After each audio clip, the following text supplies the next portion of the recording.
17வது நாள் கர்ணன் அர்ஜுனன் யுத்தம். தேரோட்டியாக சல்லியன் செல்கின்றான். அர்ஜுனனின் அம்புகள் சரமாரியாக வருகின்றன. கர்ணன் நாகாசுரத்தை விட அர்ஜுனனின் தலைக்கு குறிவைக்கின்றான். அப்பொழுதுதான் சல்லியனுக்கு தான் செய்த தவறு புரிந்தது.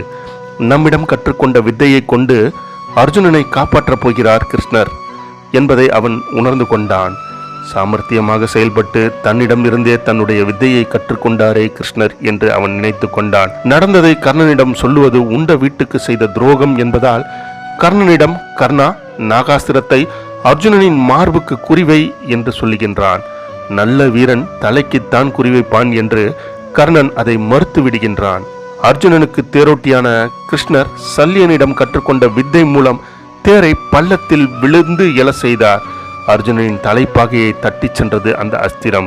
சல்லியன் வியந்து போய், என் கையை வைத்து என்னையே குத்திவிட்டானே இந்த கிருஷ்ணன் என்று நொந்து கொண்டான்.